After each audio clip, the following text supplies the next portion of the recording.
Welcome students, today's class for class 12th application of derivatives हम कर रहे हैं एक्सरसाइज 6.1। क्वेश्चन 7 तक हम कर चुके हैं in the previous lectures. In this lecture we will do question number 8, 9 and onwards.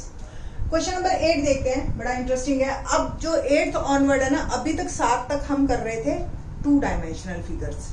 वैसे क्यूब था 3 डायमेंशनल, ठीक है, बट रेक्टेंगल हो गया, सर्कल हो गया, ये 2 डायमेंशनल है। अब जो है यहां से स्टार्ट हो रहे हैं हमारे 3 डायमेंशनल। बैलून है, बैलून क्या होता है? Sphere.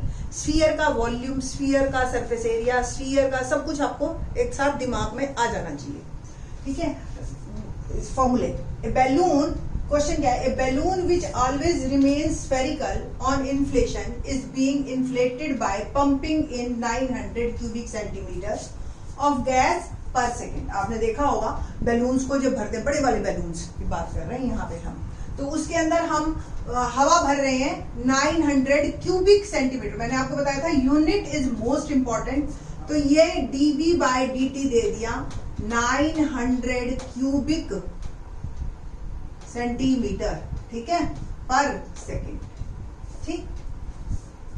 Find the rate at which the radius of the balloon increases, ठीक है, when the radius is 5 centimetre. जब बैलून इतना बड़ा है, 5 सेंटीमीटर रेडियस है ना, तो 5 सेंटीमीटर आप एज्यूम कर लो थोड़ा सा, तो इतना बड़ा है, उसके बाद आप लगातार हवा भर रहे हो तो उसका वॉल्यूम पे कितना फर्क पड़ेगा, वो रेडियस पे कितना फर्क पड़ेगा, लगातार वॉल्यूम आपका सेम जा रहा है। क्वेश्चन चेंज भी आ सकता है, आपको रेडियस दे देंगे, चेंज हो रहा है, वॉल्यूम बताओ कितना जाएगा, इस तरीके से क्वेश्चन चेंज भी हो जाता है। बट इस क्वेश्चन में ये है, ठीक है। तो late radius of sphere is r, ठीक है, and volume of rate of change of volume is 900 cubic centimeter per second। तो वॉल्यूम स्फीयर का क्या फॉर्मूला होता है? 4/3 पाई आर क्यूब, है ना। Differentiate with respect to time, we get rate of change of volume. dV by dt equal to 4/3 pi as it is. R cube का differentiation कीजिए तो क्या आएगा? 3r स्क्वायर, और फिर r का भी होएगा क्योंकि विद रिस्पेक्ट टू t हो रहा है, ठीक है जी। तो ये आपका dV बाय dt, 3 से 3 कैंसल, और ये आ गया 4 pi r square dr by dt। r की वैल्यू 5 हमें दे रखी है और dV बाय dt की भी वैल्यू दे रखी है, तो यहां पे करते हैं इधर से, एक बार फिर से लिख देती हूँ। dV by dt equal to 4 pi r square dr by dV by dt 900 हमें दे रखा है, 4 पाई r हमें 5 दे रखा है, और dr बाय dt हमें निकालना है। तो 900 अपॉन 4 पाई और 5 का स्क्वायर 25, ठीक है, dr बाय dt। 4 से काटिए या 25 से काटिए, आपकी मर्जी है। 25 से मैंने कट किया तो 25 3 से 75, 15 6 4 9, तो 9 upon pi centimetre per second is our dr by dt। It means rate of change of radius. Rate of change of balloon, change of balloon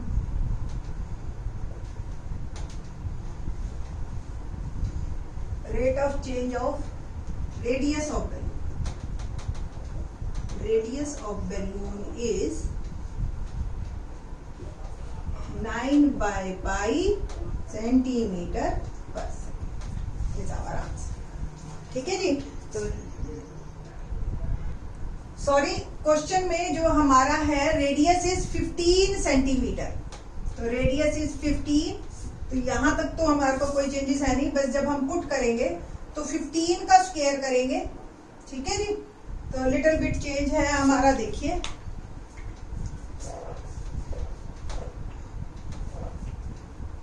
तो 900 इक्वल टू 4 पाई और 15 का स्क्वायर 225 dr/dt।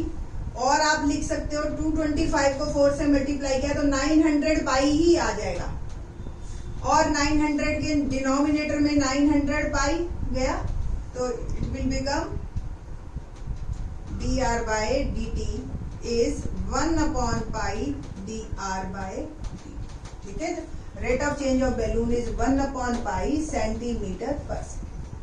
तो थोड़ा 15 को करेक्शन कर लीजिएगा अगर आपको पीछे से आंसर ठीक करना है, अदरवाइज r=5 पे भी आपका आंसर ठीक था। ठीक है, क्वेश्चन नंबर 9 देखते हैं। A balloon which always remains spherical has a variable radius. Find the rate at which its volume is increasing with the radius. अब यानी कि with respect to r करना है। When the latter is 10 centimetre, यानी कि जो है radius जो है आपका वो 10 सेंटीमीटर है। ठीक है जी, यही है question.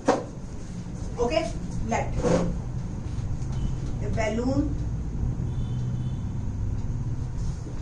has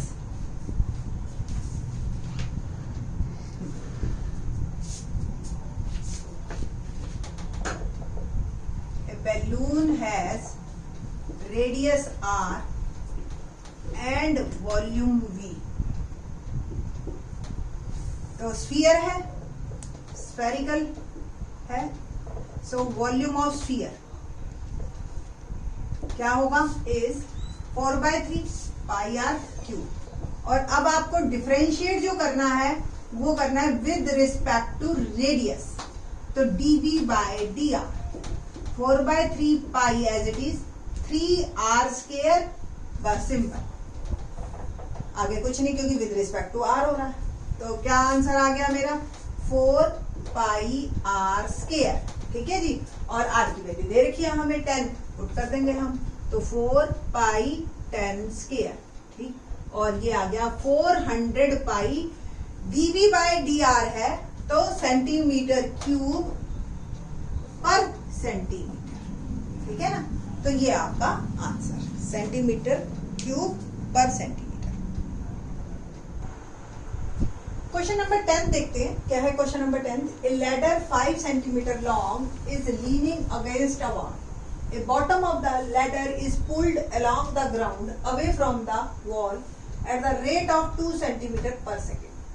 How fast is its height on the wall decreasing when the foot of the ladder is 4 meters away from the wall?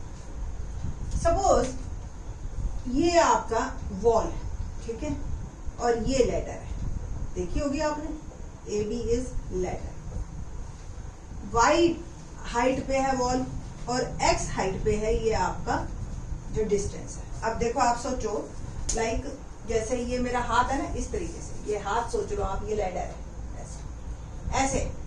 अब क्या हुआ, ये लैडर है, यहां से पकड़ के इसको हमने खींचा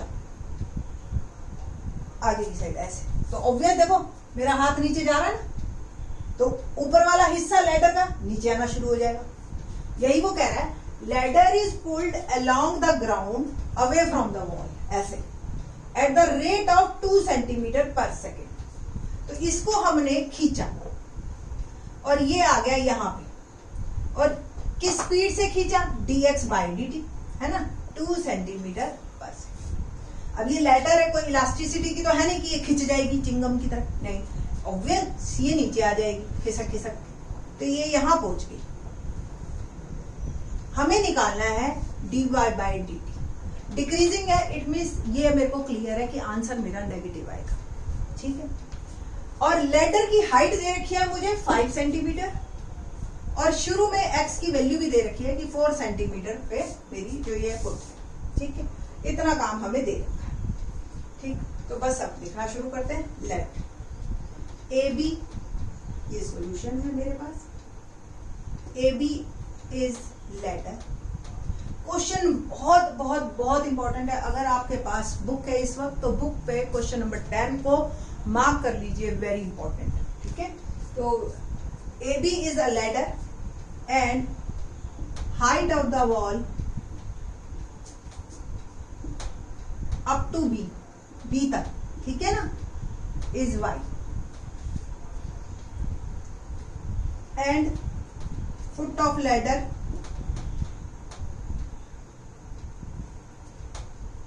is x centimeter away from the wall,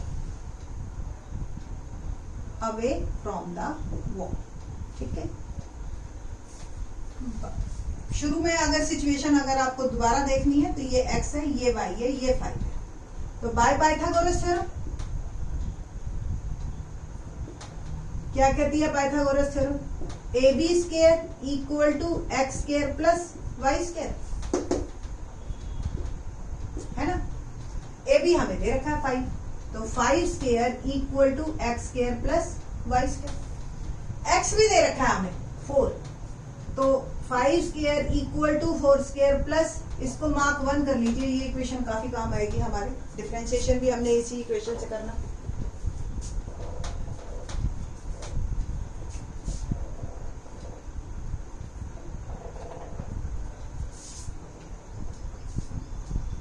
तो 4 square plus y square, 25 minus 16 equal to y square, और वाई स्क्वायर की मेरी वैल्यू आ गई 9 एंड y आ गया मेरा 3, प्लस माइनस 3 है बट नेगेटिव हम छोड़ देंगे क्योंकि height of the wall is always positive in this case, तो y इज इक्वल टू 3, ये मेरा आ गया। ठीक, अब इक्वेशन 1 क्या थी हमारी?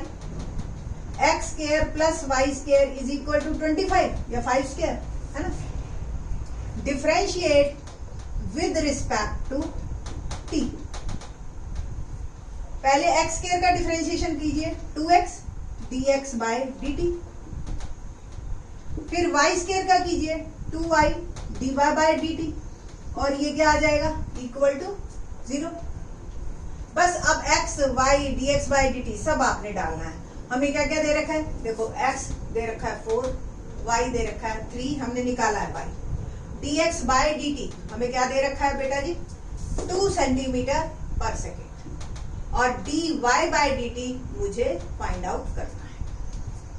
तो 2x is 4, dx by dt is 2 plus 2y 3 और dy by dt we have to find equal to 0। 4 to the 8, 8 to the 16 plus 6 dy by dt, 16 को उधर भेज दीजिए, तो dy by dt equal to minus 16 और dy by dt आ गया मेरे पास minus 16 bye 6 और minus 8 bye 3 centimetre per second. ठीक है, तो आपने लाइन जो लिखनी है लास्ट में वो ये लिखनी है कि height on the wall decreasing, height on the wall is decreasing at the rate of 8 by 3, negative मत लगाना, मैंने पहले भी बोला 8 by 3 सेंटीमीटर पर सेकेंड, ये आपका आंसर हो गया 8 by 3, तो 8 by 3 सेंटीमीटर पर सेकेंड। अगर आपने वर्ड डिक्रीजिंग लिख दिया तो माइनस मत लिखना, मैंने पहले भी क्वेश्चन में बताया था आपको, तो ध्यान रखना इस बात का आप। और इन दिस लेक्चर हमने करवाए आपको 8, 9, 10 क्वेश्चन, और बहुत ही इंपॉर्टेंट है तीनों। 8th onwards he actually examination point of view से इंपॉर्टेंट होते हैं क्वेश्चन, तो जब भी आप रिवीजन करें तो 8th ऑनवर्ड्स शुरू कीजिए और 10th पे मार्क कर लो, वेरी इंपॉर्टेंट।